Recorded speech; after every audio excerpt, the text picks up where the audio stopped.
আজকে আমরা দেখব আন্তঃশক্তি বা ইন্টারনাল এনার্জি। ইন্টারনাল এনার্জি কি? যে ধরো একটি সিস্টেমে, এটি একটি সিস্টেম, সেই সিস্টেমে কিছু পরিমাণ পদার্থ উপস্থিত আছে। এবার এই যে পদার্থের অস্তিত্ব, একটা পদার্থ অস্তিত্ব বা স্থায়িত্ব যাই বলি না কেন, সেটার জন্যে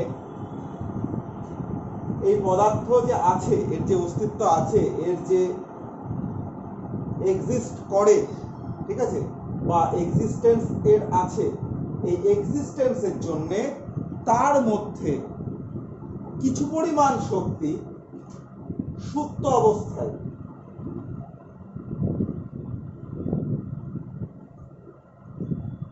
থাকে, কিছু পরিমাণ শক্তি সুপ্ত অবস্থায় থাকে। এই শক্তিকে আমরা বলি হচ্ছে ইন্টারনাল এনার্জি। এই শক্তিকে কি বলা হয়? Internal energy. ঠিক আছে, এবার কথাটা হচ্ছে যে এই ইন্টারনাল এনার্জি যখন এই যে পদার্থটার উপর যখন কোনো ভৌত বা রাসায়নিক পরিবর্তন হয়, ভৌত বা রাসায়নিক পরিবর্তন যখন হয়, ভৌত পরিবর্তন হতে পারে, রাসায়নিক পরিবর্তন হতে পারে, তখন দেখা যায় যে সেখান থেকে তাপ,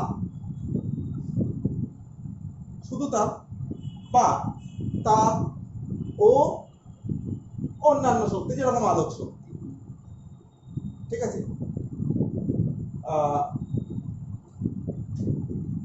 অন্যান্য শক্তি, যে আলোক শক্তি, বৈদ্যুতিক শক্তি উৎপন্ন হতে পারে। তাহলে এই যে জিনিসটা, এই যে অন্যান্য শক্তি উৎপন্ন হচ্ছে ভৌত এবং রাসায়নিক পরিবর্তন, আমি যদি এই সিস্টেমের উপর করি, সেটা আসছে কোথা থেকে? সেটা ইন্টারনাল এনার্জি থেকে আসছে। বোঝা গেল? তাহলে এবার এটা তো গেল ইন্টারনাল এনার্জি কি সেই জিনিসটা। এবার যদি আমরা ইন্টারনাল এনার্জির উৎস বা সোর্স বা উৎপত্তি স্থল যদি আমরা দেখতে চাই, তাহলে সেটা কিরকম? বলা যে একটি, এই যে ইন্টারনাল এনার্জি, ইংরেজিতে বলতে হয় internal energy is summation of all types of energy present in a system or molecule। একটা সিস্টেমের মধ্যে যাবতীয় যত ধরনের শক্তি আছে, সমস্ত শক্তির সামেশন বা যোগফল আমরা বলতে পারি ইন্টারনাল এনার্জি। তাহলে একটা অণুর মধ্যে কি কি শক্তি থাকতে পারে, বা একটা সিস্টেমের মধ্যে ধরো একটা অণু আছে, সেই অণুর মধ্যে কি শক্তি থাকতে পারে? একটা শক্তি থাকতে পারে অণুটি এখান থেকে চলে এখানে এলো, এই শক্তিটাকে আমরা বলবো চলন শক্তি, বা ইংরেজিতে বলবো ট্রান্সলেশনাল এনার্জি। বাংলায় বলবো এই যে চলন হচ্ছে, এখান থেকে এখানে আসছে, চলন শক্তি। একটা মলিকুল তার বিভিন্ন অ্যাক্সিসে ঘুরতে পারে, সে রোটেট করতে পারে, আমরা কি বলবো? ঘূর্ণন শক্তি বা রোটেশনাল এনার্জি। এটাকে ধরো আমি ইটি বললাম, এখানে এটাকে আমি বললাম ইআর। আর একটা কি আছে, ধরো কোনো একটা মলিকুল একবার এদিকে যাচ্ছে, একবার এদিকে যাচ্ছে, খুব ক্ষুদ্র জায়গা, তার মানে কি এরকম করে সে ভাইব্রেট করছে, কম্পিত হচ্ছে, তার কম্পন হচ্ছে, তাই তো? তাহলে এর জন্য এটাকে আমি কি বলবো, ভাইব্রেশনাল এনার্জি। এটা তো আমি খুব তিনটে ইভি আমি যদি বলি, খুব কমন কতগুলো এনার্জি দেখালাম, এরকম প্রচুর এনার্জি হতে পারে। নিউক্লিয়ার শক্তি, তার নিউক্লিয় যে বন্ধন বিভাজন শক্তি বা বন্ধন শক্তি, বন্ধন এর ফলে যে শক্তি আছে, যে একটা শক্তি তো দুটো বন্ডকে বা দুটো পরমাণুকে একসাথে ধরে রাখে, তাহলে সেটাকে আমরা জানি যে বন্ধন শক্তি বলে। তাহলে সেই বন্ধন শক্তি, তাহলে প্রচুর ধরনের শক্তি আছে। তাহলে এই যে শক্তিগুলো আছে, ট্রান্সলেশনাল বলো, রোটেশনাল, তাহলে আমরা দেখছি যে এই যে সমস্ত ধরনের শক্তি, বন্ধন বিভাজন শক্তি বলো, নিউক্লিয় শক্তি বলো, সমস্ত ধরনের শক্তি সামেশন হচ্ছে ইন্টারনাল এনার্জি। তাহলে ইন্টারনাল এনার্জিকে আমি এরকম ভাবেও লিখতে পারি, ইউ ইটি মানে ই ট্রান্সলেশনাল প্লাস ই আর ই রোটেশনাল, ই এন সরি ই ভাইব্রেশনাল, ই নিউক্লিয় শক্তি, তারপরে বন্ধন জনিত শক্তি, বিভিন্ন শক্তি দিয়ে টোটালটা হচ্ছে ইউ। এইবার একটা জিনিস মনে রাখতে হবে যে আমরা অণুর এই শক্তিগুলো,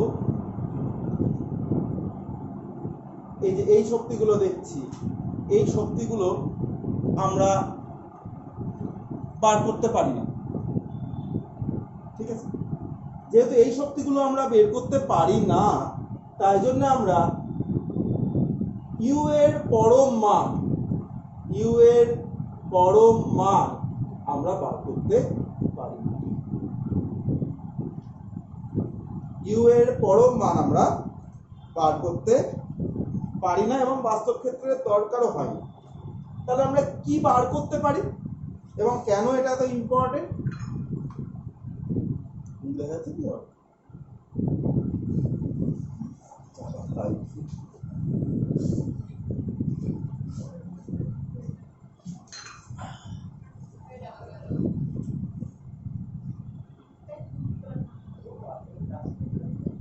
ইউ এর পরম মান নির্ণয় করা যায় না, কারণ এবং এর দরকারও পড়ে না, কারণ ইউ হচ্ছে একটি স্টেট ফাংশন। তাহলে স্টেট ফাংশন হওয়ার জন্য কি হয় না, এটা কেবলমাত্র, যেহেতু এটা স্টেট ফাংশন, তাই জন্য কেবলমাত্র স্টেটের উপর নির্ভর করে, স্টেটের উপর নির্ভর করে, কিন্তু পথের উপর করে, তাই তো আমরা জানি। এইবার আমরা পরীক্ষার মাধ্যমে কি বার করতে পারি? তাহলে তো পরম মান আমরা পাচ্ছি না, ইউর পরম মান পাওয়া যায় না। তাহলে পরীক্ষার সাহায্যে আমরা কি ব্যবহার করতে পারি, কি বার করতে পারি? এখানে বলে রাখা দরকার যে ইউ কে আমরা বোম ক্যালোরিমিটার বলে একটি ইনস্ট্রুমেন্ট বা একটি যন্ত্র আছে, এর সাহায্যে আমরা ইউ কে মাপতে পারি। সরি, কথাটা ভুল বললাম, ইউ কে মাপতে পারি না, ডেল ইউ কে পরিমাপ করা যায়, অর্থাৎ ইউ কে আমরা মাপতে পারি না। আমরা কাকে মাপতে পারি? ডেল ইউ কে। অর্থাৎ দেখো ব্যাপারটা বেশ মজার। কেন? এটা ধরো আমার স্টেট 1, এটা ধরো আমার স্টেট 2, এটার ইন্টারনাল এনার্জি হচ্ছে U1 আর এটার ইন্টারনাল এনার্জি হচ্ছে U2। এটাকে আমি ইনিশিয়াল স্টেট আর এটাকে আমি ফাইনাল স্টেট বলবো। তাহলে আমি কি বার করতে পারবো? ডেল ইউ, ঠিক আছে? That is U2 minus U1। এবার ব্যাপারটা হচ্ছে যে আমি যেটা মাপছি সেটা কিন্তু এই মানটা, আমি এটাও পাচ্ছি না, আমি এটাও পাচ্ছি না। তাহলে we can measure only the change আমরা শুধু ইন্টারনাল এনার্জির পার্থক্যকে মাপতে পারি। বোঝা গেল? ব্যাপারটা অনেকটা এই রকম। ধরো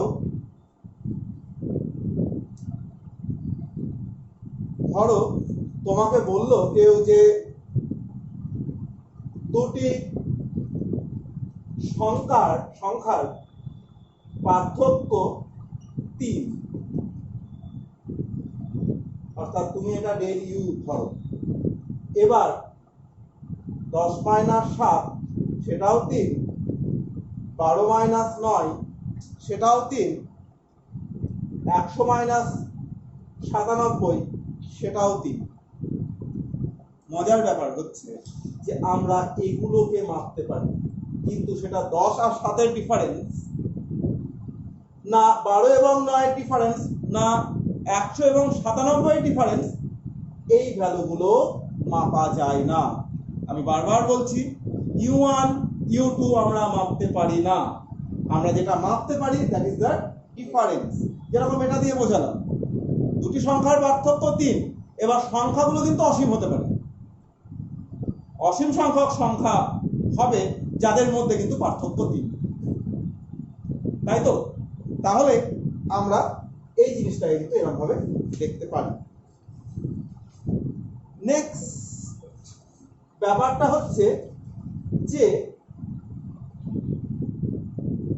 এই ইউ এর মান আমরা জানি যে ইউ হচ্ছে ভরের উপর নির্ভর করে আর কি, ঠিক আছে? অর্থাৎ এক্সটেন্সিভ তার প্রপার্টি আছে, এটা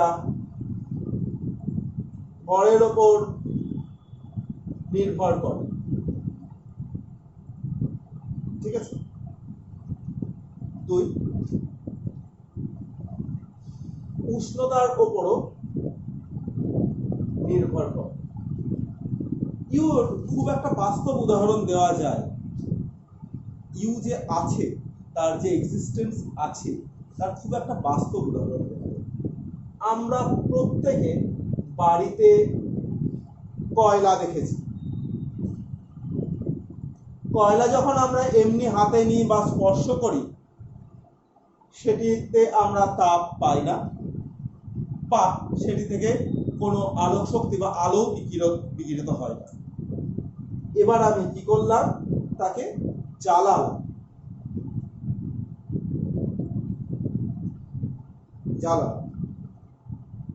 কি দিয়ে?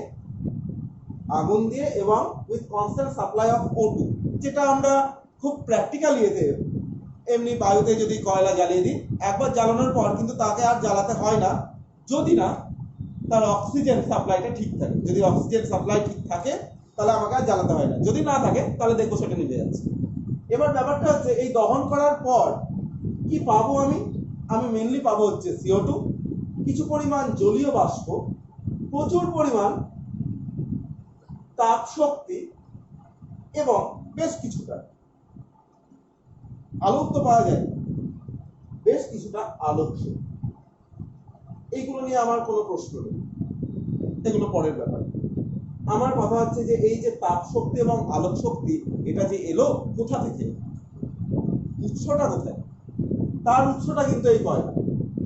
তার মানে আমরা কি এটা বলতে পারি না যে এই তাপ শক্তি এবং আলোক শক্তি অলরেডি এই কয়লার মধ্যেই, কয়লার যে কার্বন অণু বা কয়লার যে কণা আছে, সেই কণার মধ্যে আগে থেকেই সঞ্চিত হয়ে এলো, উপযুক্ত শর্ত দেওয়াতে সেটি বাইরে বেরিয়ে এলো।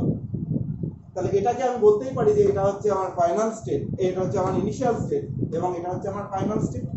এবং আমি কি পেলাম, কতটা শক্তি, এই যে তাপ শক্তি আলোক শক্তি, সেটা তাই কয়লা থেকে কমে আসছে আস্তে আস্তে, তাহলে বা কমে গেল।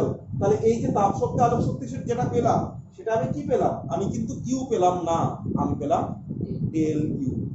মানে এইটুকু শক্তি এখান থেকে বেরিয়ে এলো, কিছুটা শক্তি CO2 তে বিক্রিয়া যে হচ্ছে O2 এর সাথে, সেটাতে ব্যবহৃত হলো, ঠিক আছে? বোঝা গেল? তাহলে এটা একটা খুবই বাস্তব উদাহরণ যে সমস্ত কিছুর মধ্যে যে কোনো জিনিসের মধ্যে জড় পদার্থ মধ্যে কিছু পরিমাণ শক্তি অন্তর্নিহিত বা সুপ্ত অবস্থায় থাকবে। ঠিক আছে,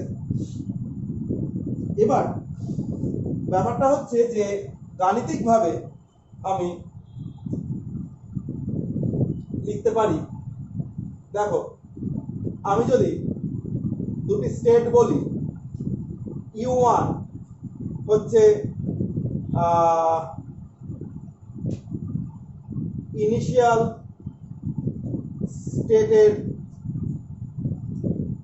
আন্তঃশক্তি, U2 হচ্ছে ফাইনাল স্টেটের আন্তঃশক্তি, তাহলে ডেল ইউ সমান U2 মাইনাস U1 হবে, আমরা জানি।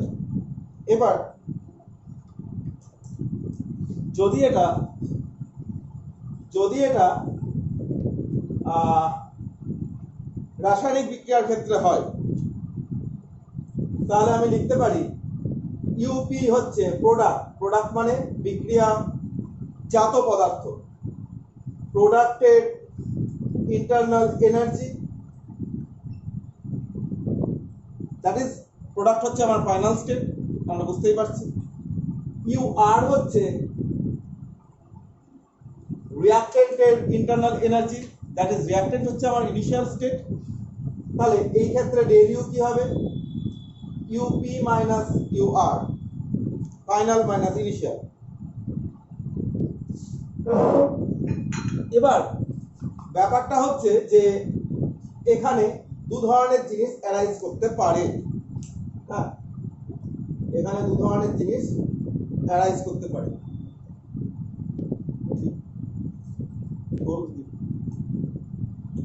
একটা ইউপি যদি ইউআর এর থেকে বড় হয়, ইউপি যদি ইউআর এর থেকে বড় হয়, তাহলে ডেল ইউ কি হবে? পজিটিভ না নেগেটিভ? ডেল ইউ হবে পজিটিভ, যেহেতু ইউপি বড় ইউআর এর থেকে।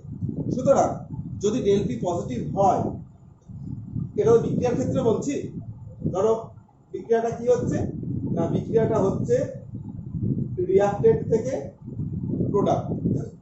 তাহলে এই যে রিঅ্যাক্টেন্ট থেকে ডেল ইউ যেহেতু পজিটিভ হচ্ছে, আমি বলবো এই যে এই বিক্রিয়াটা হচ্ছে